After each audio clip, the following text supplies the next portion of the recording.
அளவற்ற அருளாளனும் நிகரற்ற அன்புடையோனுமாகிய எல்லாம் வல்ல அல்லாஹுவின் பெயரால் துவங்குகிறேன்.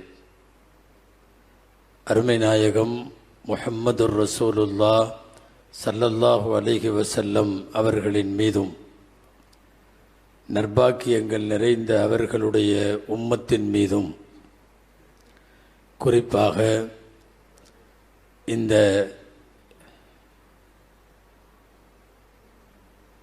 இலக்கிய கழகம் நடத்துகிற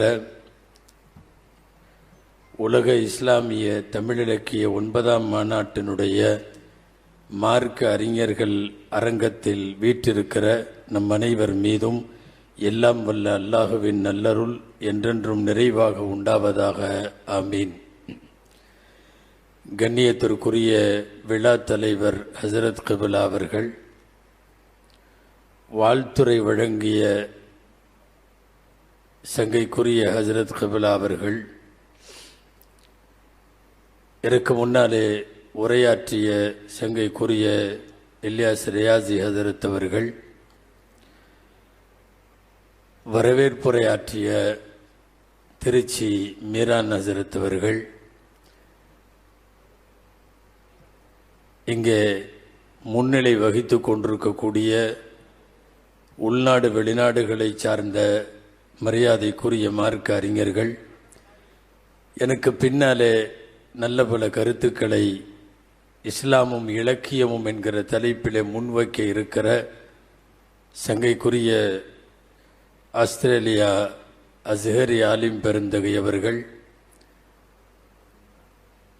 சொல்லின் செல்வர் கம்பம் பீர் முகமது பாக்கவி ஹசரத் அவர்கள், நிகழ்ச்சியை நெறிப்படுத்தி தொகுத்து கொண்டிருக்கக்கூடிய எனது அன்பு நண்பர் சென்னை மாவட்ட ஜமாத் உலமா சபையினுடைய முன்னாள் செயலாளர் ஹசரத் அவர்கள், இலக்கிய கழகத்தினுடைய மாண்பார்ந்த தலைவர் செயலாளர் உள்ளிட்ட நிர்வாக பெருமக்கள், இங்கே மேடையில் வீற்றிருக்கக்கூடிய அனைத்து உலமா பெருமக்கள், வருகை தந்திருக்கிற பேராளர்கள், பத்திரிகையாளர்கள், இலக்கிய அன்பர்கள், பெயர் வடுபட்டிருந்தால் மன்னிக்கவும். எல்லா பெயர்களையும் ஒரு குறுகிய நேரத்திற்குள் சொல்ல இயலாத சூழ்நிலையில் சுருக்கமாய் முடிக்கிறேன். அனைவருக்கும் அஸ்ஸலாமு அலைக்கும் வரஹ்மத்துல்லாஹி வபரகாத்துஹு. அன்பானவர்களே, இஸ்லாமும் இலக்கியமும் என்பது இந்த கருத்தரங்கத்தினுடைய பொதுவான தலைப்பு. இலக்கியத்தினுடைய தலைவாசல் என்ன தெரியுமா? வாசிப்பு. வாசிப்பு தான் இலக்கியம். இலக்கியத்திற்கு எத்தனை பரிணாமம் இருக்கிறதோ இருந்துவிட்டு போகட்டும். இலக்கியத்தின் முதல் படி வாசிக்க வேண்டும். உங்களுக்கெல்லாம் தெரியும், அருள்மறை திருக்குர்ஆன் வாசியுங்கள் என்றுதான் தொடங்குகிறது. எனவே திருக்குர்ஆன் வேத புத்தகம் என்று சொல்லுவது எப்படி பொருந்துமோ அது ஒரு இலக்கிய புத்தகம் என்பதும் பொருந்தும்.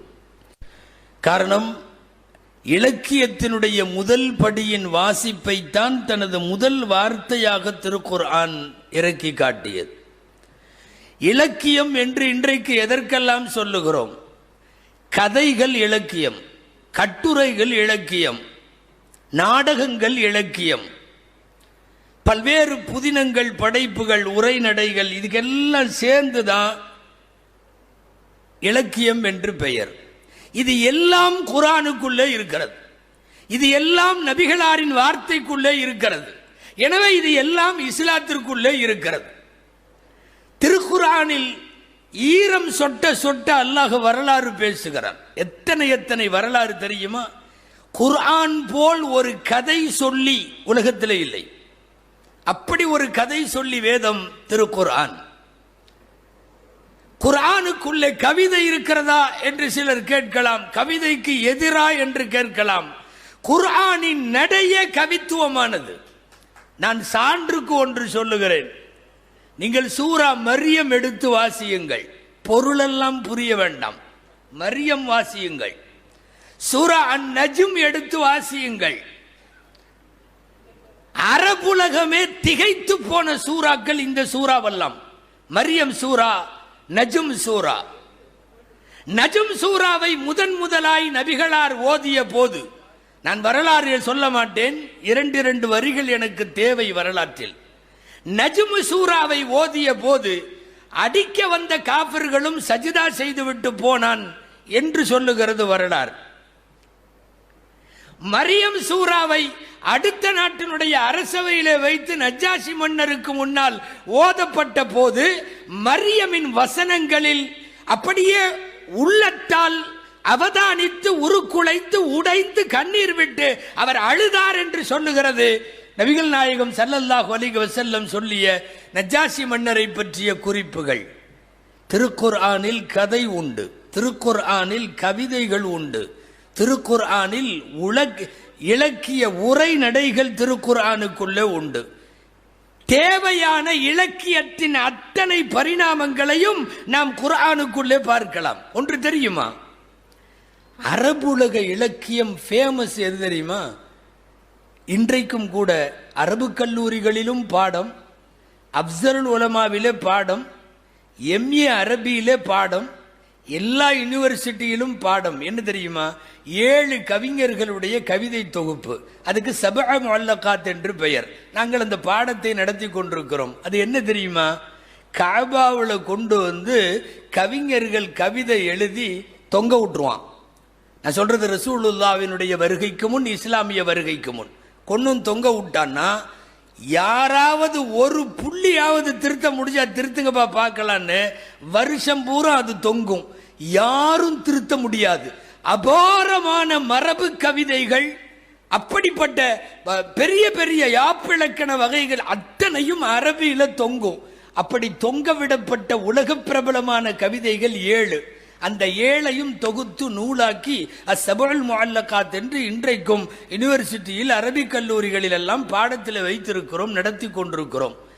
கவிதையில் அரபு இலக்கிய உச்சகட்டம் தொட்ட நேரம் தொட்ட அந்த புதினங்கள் தான் அவைகளெல்லாம். சரி, அது போகட்டும். கவிமன்றம் நடத்துவார்கள். சூக்குகள் என்றதற்கு பெயர். கடைவீதின்னு அர்த்தம் சூக்குனா. ஆனா அன்னைக்கு திருவிழான்னு சொல்லி சூக்கு, பனி கைனுகா, நிறைய சூக்கு நடக்கும். என்னன்னா மக்ரிபில் ஆரம்பிச்சு ஃபஜ்ர் வரையும். இலக்கிய கழக மாநாட்டில் நேற்று ராத்திரி 1:30 மணி வரையும் கவியரங்க நடந்த மாதிரி. அன்பானவர்களே, நாங்கள் சென்னையில் இருந்தாலும் கவனிச்சுட்டு இருந்தோம் ராத்திரி 1:30 வரையும். அன்பானவர்களே, கவிராத்திரி நடக்கும். இங்க கவியரங்கோன்னு போட்டு நாம கவிராத்திரி ஆக்கிட்டோம், அது வேற. கவிராத்திரிகளே நடக்கும். மக்ரிபில் ஆரம்பிச்சு ஃபஜ்ருக்கு முடியும். அதுல அவனவன் தன் குலப்பெருமையை பாடுவான். அவன் போர்க்களங்களிலே அவனுடைய மூதாதையர்கள் எப்படி போரிட்டார்கள் என்கிற மாண்பை பாடுவான். இதெல்லாம் நடந்துட்டு இருந்துச்சு. நான் எதுக்கு இதெல்லாம் சொல்ல வரேன் தெரியுமா? குர்ஆன் என்கிற ஒரு இலக்கியம் இறங்கின உன்ன இது எல்லாம் க்ளோஸ். அதுக்கப்புறம் கவிராத்திரி நடக்கிறது இல்லை. அதுக்கப்புறம் இந்த முஅல்லகானு காபால தொங்க விட்டான் உள்ள எவனும் அதுக்கப்புறம் தொங்க விடல. குர்ஆன் வந்ததற்கு பிறகு உங்களின் எல்லா புதினங்களும் வேலை இல்லாம ஆயிடுச்சு. உங்களின் எல்லா தொகுப்புகளும் தேவையில்லாம ஆயிடுச்சு. அரபு இலக்கியத்தின் மட்டுமல்ல, அகில உலகத்திற்கே இலக்கியத்தின் உச்சம் திருக்குர்ஆன். அதனால திருக்குர்ஆனில இல்லாத இலக்கியம் என்பது கிடையவே கிடையாது. ஸல்லல்லாஹு அலைஹி வஸல்லம் இஸ்லாமிய இலக்கியத்தினுடைய இன்னொரு பார்ட் இது. என்னன்னா, ரசூல் ஸல்லல்லாஹு அலைஹி வஸல்லம் பேசினாலே கவிதை தான் ரசூல். அதனால தான் சாஹிரு, சூனியக்காரர்னு பட்டம் கொடுத்த மாதிரியே ஷாயிர்னு பட்டம் கொடுத்தான். இவர் ஒரு கவிஞர்னா அவனுக்கு தெரிஞ்சிருக்குது நம்ம கவிதையெல்லாம் இவர்கிட்ட பிச்சை வாங்குது என்று தெரிந்திருக்கிறது. நபிகளார் ஸல்லல்லாஹு அலைஹி வஸல்லத்தினுடைய வார்த்தைகள் எல்லாம் அவர் கவித்துவமாகவே எல்லாம் வரும். கவிதைகளை ரசிக்கிறது தவறில்லை என்பதை சொல்ல வரக்கூடிய மார்க்க அறிஞர்கள் இதை எழுதுறாங்க. ஒருத்தர் அம்ர் இப்னு ஷரீதுன்னு ஒருத்தர், ரசூலுல்லாஹ் கூட வாகனத்தில் டபுள்ஸ்ல போனார். அவர் பின்னாடி உட்கார்ந்திருந்தார். அவரே சொல்றாரு, நான் சொல்றது சஹீஹுல் புகாரியில இருக்கிறது, முஸ்லிம்ல இருக்கிறது. ரதிஃப்து நபிய ஸல்லல்லாஹு அலைஹி வஸல்லம், நான் ரசூலுல்லாவோடு வாகனத்தில் பின்னால் உட்காந்துருந்தேன். ரசூலுல்லா அப்போ கேட்டாங்க, ஹல் மஅக மின் ஷிஅரி உமையத் இப்னு அபி ஸல்த். உமையான்னு ஒரு கவிஞர் இருக்காரு, அவர் கவிதை ஏதாவது வச்சிருக்கியா பாடுன்னாங்க. நல்லா கவனிக்கணும், உமையா முஸ்லிம் அல்ல, யாரோ ஒருவர். ரசிப்பதற்கும் மொழியின் மீதான ஈர்ப்பிற்கும் சமயம் கடந்து நின்றிருக்கிறார்கள் நபி ஸல்லல்லாஹு அலைஹி வஸல்லம். இங்கே கவனிக்க வேண்டிய முக்கியமான விஷயம், அதாவது கேட்கறது என்னன்னா, முஸ்லிம் அல்லாத ஒருத்தர் பேர் உமையாவோட கவிதை இருக்கா ஒன்ட்ட, அவர் தெரியும்னார், பாடுன்னாங்க ஸல்லல்லாஹு அலைஹி வஸல்லம். பாடினார். முடிச்ச உடனே இன்னும் இருக்கான்னு கேட்டாங்க. ஹி பாடு அப்படின்னாங்க. திரும்ப பாடினாங்க. இப்படி 3 தடவை முடிஞ்சு அவர் சொல்றாரு, ஹத்தா அன்ஷத்து மிஅத பைத்தின், 100 பைத்து படிச்சு முடிச்சிட்டேன். பூரா கவிதை வரி 100 பைத்து படிச்சு முடிச்ச உடனே ஸல்லல்லாஹு அலைஹி வஸல்லம் சொன்னாங்க, லகத் காத யுஸ்லிமு ஃபீ ஷிஅரி. இன்னொரு ரிவாயத்தில் ஆமன ஷிஅருஹு வ கஃபர கல்புஹு. என்னப்பா அவர் கவிதை முஸ்லீம் ஆயிருச்சுப்பா, அந்தாலும் முஸ்லீம் ஆகலைன்னாலும். அவன் ஏகத்துவத்தை பேசி இருந்தான் அந்த கவிஞன், மறுமையை பேசி இருந்தான் அந்த கவிஞன். ரசூல் ஸல்லல்லாஹு அலைஹி வஸல்லம் என்ன சொல்றாங்க தெரியுமா? அவன் கவிதை இஸ்லாம் ஆகிவிட்டது, அவன் கல்பு காஃபிராக இருக்கிறது, அவனுடைய கவிதை முஸ்லிம் ஆகிவிட்டது என்று சொன்னார்கள் நபி ஸல்லல்லாஹு அலைஹி வஸல்லம். இலக்கியத்தை ரசிப்பதற்கு, கவியை ரசிப்பதற்கு சமயம் கடந்து இருந்திருக்கிறார்கள் நபி ஸல்லல்லாஹு அலைஹி வஸல்லம் என்பது இங்கே தெரிய வருகிறது. அவன் காஃபிரா இருந்திருக்கலாம், அவன் கவிதை ரசூலுல்லாவுக்கு ரொம்ப பிடிக்கும். இன்னைக்கு நீங்களும் நானும் அல்லாஹும்மன்னு கையெடுத்து ஓதுறமல்ல, முதலாய் அல்லாஹும்ம என்கிற வார்த்தையை கவித்துவத்தில் கொண்டு வந்து எழுத்து நடையிலே தந்தவன் உமையத் இப்னு அபி ஸல்த் என்று எழுதுகிறார்கள் மார்க்க அறிஞர்கள். அல்லாஹும்ம இது முதல்ல ரிட்டன்ல வந்தது அவருடைய கவிதை தான். ரசூல் ஸல்லல்லாஹு அலைஹி வஸல்லம் அந்த கவிதைக்கு ரசிகர்களாக இருந்திருக்கிறார்கள். நான் ஒரு முக்கியமான விஷயத்தை சொல்றதுக்காக இங்க வந்திருக்கேன். எதுக்குன்னா, இந்த உமையாவின் கவிதையை பதிவு செய்துவிட்டு சஹீஹ் முஸ்லிமில் அல்லாமா நவவி ரஹ்மத்துல்லாஹி அலைஹி இதுக்கு விரிவுரை எழுதுறாங்க. ரசூலுல்லாஹ் உமையாவின் கவிதையை ரசித்தார்கள்னு எழுதிட்டு என்ன எழுதுறாங்க தெரியுமா? ஆபாசங்கள் இல்லாத கவிதைகளாக இருந்தால் கவிதை எழுதுவதும் கேட்பதும் தடையின்றி கூடும் என்று எழுதுகிறார்கள். யஜூசு அல் இன்ஷாது வஷ்ஷிஅரு அல்லதி லா ஃபஹ்ஷ ஃபீஹா, அதிலே ஆபாசம் இருக்கக்கூடாது. ஏங்க இலக்கியம்னாவே அதுதானே. இன்னைக்கு இலக்கியத்தை வந்து சினிமா பாடல்கள் எல்லாம் இலக்கியத்தில் சேர்த்து விட்டு அதில் ஆபாசம் எல்லாம் வந்துருச்சு. லிட்ரேஷன்னா என்ன அன்பானவர்களே? லிட்ரேஷன் யாரோ சொல்லுவாங்க, ரொம்ப ஃபேமஸ் ஆனதும் கூட, literature is the record of best thoughts. சிறந்த சிந்தனைகளை பதிவு செய்வது இலக்கியம், வேற ஒன்றும் இல்லை. இலக்கியத்துக்கு நீங்க அது இதுன்னு எந்த உருவமும் வேணாம். ரொம்ப சிம்பிளா இலக்கியம்னா என்னன்னு சொல்லுங்க. Is the record of best thoughts. சிறந்த சிந்தனைகளை பதிவு செஞ்சால் இலக்கியம். எந்த எழுத்தாளனும் இலக்கியவாதி. எப்ப தெரியுமா? அவன் அசிங்கங்கள் இல்லாத சமூக அக்கறையுடன் கூடிய ஒரு எழுத்திற்கு அவன் பேண தயாரானால் அவன் இலக்கியவாதி. இன்னைக்கு லிட்ரேஷன் வேற மாதிரி ஆயிடுச்சு. அதாவது ஒரு ஏழை பெண், ஒரு ஏழை பெண்ணினுடைய கிழிந்து போன ரவிக்கை, ஏழை பெண்ணுடைய கிழிந்து போன ரவிக்கையை பார்க்கிற போது அவளின் வறுமை கண்ணுக்கு தெரிந்தால் இவன் முற்போக்கு இலக்கியவாதி, அவளின் சதை கண்ணுக்கு தெரிந்தால் இவன் இலக்கியத்திற்கே கெட்ட பெயர் ஏற்படுத்துகிற பிற்போக்கான இலக்கியவாதி. அவ்வளவுதான் அளவுகோல். இன்னைக்கு முற்போக்கு பிற்போக்கு என்பது வேறு தடத்திலே பயணிக்கிறது. என்னால இலக்கியத்திலே இன்றைக்கு இருக்கிற பின்னவீனத்துவம் வரையிலான செய்திகளின் அசிங்கங்களை பேச முடியும். என் தலைப்பு இஸ்லாமும் இலக்கியமும், எனவே தவிர்க்கிறேன். அன்பானவர்களே, முற்போக்கு சிந்தனை என்று சமூக அக்கறை சார்ந்து சிறந்த சிந்தனைகளை பதிவு செய்வதற்கு பெயர் இலக்கியம். ரசூல் ஸல்லல்லாஹு அலைஹி வஸல்லம் மதம் கடந்து சமயம் கடந்து கவிஞர்களுக்கு ரசிகர்களாக இருந்திருக்கிறார்கள். அஸ்தகு கலிமத்தின் காலக ஷாயிரு கலிமத்து லபீத், இது ஹதீஸ். ரசூல் ஸல்லல்லாஹு அலைஹி வஸல்லம் ரசிச்ச கவிதை லபீத்னு ஒருத்தர், அவர் காஃபிர், அவர் அப்போது முஸ்லிம் இல்லை. முஸ்லிம் அல்லாத அவர் எழுதிய கவிதையை ரசூல்லா சொன்னாங்க, மிகவும் பேருண்மையை சொல்லுகிற கவிதையப்பா இது என்று சொன்னார்கள். ஏன்னா அவன் பேர் உண்மை என்ன மறுமையை எல்லாத்தையும் ரொம்ப அழகா ஒரு 2 வரி, அலா குல்லு ஷையின் மா கலல்லாக பாத்திலுன் வ குல்லு நஈமின் லா மஹாலத ஜாயிலும், அல்லாஹ் இறைவனை தவிர எல்லா பொருளும் அழிந்தே தீரும். குல்லு நஈமின் லா மஹாலத ஜாயிலுன், அருட்கொடைகள் அனைத்தும் நீங்கியே தீரும். இந்த வரிகளை படிச்சுக்கிட்டு பேர் அற்புதம், இவன் பேர் உண்மை சொல்லுகிற கவிஞன் என்று லபீதுடைய கவிதையை நபி ஸல்லல்லாஹு அலைஹி வஸல்லம் பேசியிருக்கிறார்கள். இலக்கியத்தில் கதை இருக்கிற மாதிரி, கவிதை இருக்கிற மாதிரி, நாடகம் இருக்கிற மாதிரி கதை சொல்லி இலக்கியம்னு ஒன்று இருக்கு இல்லையா? இங்கே உள்ள இலக்கியத்தோடு தொடர்புள்ளவர்களுக்கு தெரியும், கதை சொல்லி இலக்கியம். ஸல்லல்லாஹு அலைஹி வஸல்லம் மாதிரி கதை சொல்லிகள் யாருமே இல்லை. அல்லாஹு அக்பர். எத்தனை கதை தெரியுமா ஹதீஸ்கள்ல? நம்மளாம் ஆரம்பிப்போம்ல, ஒரு ஊரில் ஒரு ராஜா, ஒரு ஊரில் ஒரு ராணி. ரசூலுல்லாஹ் எத்தனை கதை சொல்லியிருக்காங்க தெரியுமா சஹாபாக்களுக்கு? பனு இஸ்ரவேலர்களில் ஒருத்தர் இருந்தார், மூசா அலைஹிஸ்ஸலாம் காலத்தில் ஒருத்தர் இருந்தார், ஈசா அலைஹிஸ்ஸலாம் காலத்தில் ஒருத்தர் இருந்தார், ஒருத்தர் மலை மேலே ஏறினார், ஒருத்தர் 99 கொலை செஞ்சார். இது நூற்றுக்கணக்கான கதைகள். ஒரு அற்புதமான கதை சொல்லி நபிகள் நாயகம். கதை சொல்லி இலக்கியம்ங்கிறது ஒன்று இருக்கு. அதுல 2 இலக்கியத்துல தன் கதை சொல்லுதல் ஒன்று, பிறர் கதை சொல்லுதல் ஒன்று. ஹதீசுகளில் இந்த இலக்கியத்திற்குள்ள எல்லா கோணங்களையும் நம்மாலே பார்க்க முடியும். என் பெருமானார் ஸல்லல்லாஹு அலைஹி வஸல்லம் ஒரு தீவிர இலக்கியவாதி. கவிதைகளை அழகா பேசுறவங்களா இருந்தா பேச விட்டு பார்ப்பாங்க, கவிதை படிக்கிறவங்களா இருந்தா கவிதை விட்டு தனியா ஒரு மெம்பர் படி அமைச்சு கொடுத்தாங்கல்ல ஹஸ்ஸான் இப்னு தாபித்துக்கு, என்ன அழகா பாடினார்.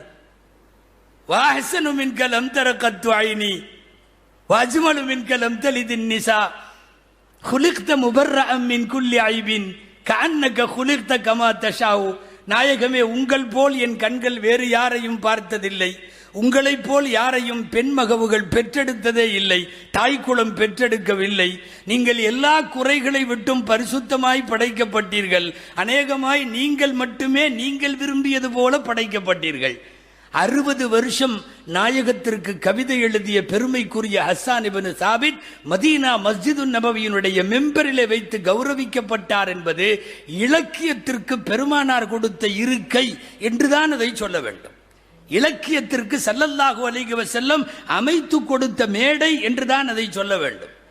60 வருஷம் கவிதை படிச்ச, பொதுவா கவிதை படிச்சா கிஃப்ட் கொடுப்பாங்கல்ல அரசர்கள்ட்ட போய் கொஞ்ச நேரம் அரசரை புகழ்ந்து நீ அப்படி நீ இப்படி வானம் பூமினா உடனே பொற்காசு கிடைக்கும். 60 வருஷம் அல்லாஹ்வையும் ரசூலையும் பாடியவருக்கு ரசூலுல்லாஹ் பரிசு கொடுத்தாங்க. என்ன தெரியுமா? வெளிநாட்டிலிருந்து 2 அடிமை பெண்கள் கிஃப்டா வந்தது ரசூலுல்லாஹ்வுக்கு எகிப்திலிருந்து. ஒருத்தர் பேர் மாரியா, இன்னொருத்தர் பேர் சீரின். நபி ஸல்லல்லாஹு அலைஹி வஸல்லத்துக்கு கிஃப்டா வந்தது. நாயகம் அந்த மாரியாவை தன்னோடு வைத்துக் கொண்டார்கள். ரசூலுல்லாஹ்வுடைய மனைவிமார்கள் வரிசையில மாரியத்துல் கிப்தியான்னு நாம படிக்கிறோமல்ல, அந்த பெண்ணிட்ட இருந்து ஒரு குழந்தை இப்ராஹிம்னு பெருமானாருக்கு பிறந்துச்சுன்னு படிச்சோமல்ல, அந்த பெண் ஒன்று. இன்னொரு பெண் யாரு? சீரின். நாயகம் ஹஸ்ஸான் இப்னு தாபித் ரலியல்லாஹு அன்ஹு கூப்பிட்டு உனக்கு அன்பளிப்பு என்று சொல்லி கொடுத்தார்கள். 60 ஆண்டு காலம் அமரகாவியம் போல் அல்லாஹ் ரசூலை பற்றி பாடிய ஹஸ்ஸான் இப்னு தாபித் ரலியல்லாஹு அன்ஹுவுக்கு பெருமானார் பரிசு கொடுத்தார்கள். இதே காவியங்களை படித்த கஅப் இப்னு ஸுஹைர் ரலியல்லாஹு அன்ஹுவுக்கு நாயகம் எடுத்து பொன்னாடையை போர்த்தி சபையிலே, கனவில் அல்ல, கனவிலே பொன்னாடை போர்த்தப்பட்டது பூஸ்ரி இமாம் அவர்களுக்கு. புர்தாவை காவியத்தை எழுதிய பூஸ்ரி இமாம் அவர்களுக்கு அதுவும் புரவலர் போர்த்திய பொன்னாடை தான், இதுவும் புரவலர் போர்த்திய பொன்னாடை தான். தமிழ் காவியத்தில் NSN அவர்கள், நம்முடைய ஷாஜான்லாம் இங்க இருக்கிறார், NSN அவர்களால் யாத்து தரப்பட்ட அந்த புரவலர் போர்த்திய பொன்னாடை ஸல்லல்லாஹு அலைஹி வஸல்லம் கஅப் இப்னு ஸுஹைர் ரலியல்லாஹு அன்ஹுவுக்கு போத்தனாங்க. சில இலக்கியம் உலகத்தரத்திற்கு அல்லாஹ் கொண்டு போயிட்டான். 160 அடிங்க, ஈரடி வெண்பா மாதிரி. புருதாங்கிறது வேற என்ன, இத்தனூன்னு வாய்ப்பாடு மாதிரி ஒரு புக்கு. 750 வருஷத்துக்கு முன்னாடி ஒருத்தர் உட்காந்து அலெக்சாண்ட்ரியால எழுதுறார், அதுக்கு புருதான்னு பேரு. அவர் அங்க எழுதிட்டு போனதை 750 வருஷம் இன்னைக்கு உலகம் பூரா ஓதுறான், உலகம் பூரா ஓதுறான். இலக்கியத்தில் சிலவற்றை இறைவன் உலகத்தரத்திற்கு உயர்த்தி வைத்தான்.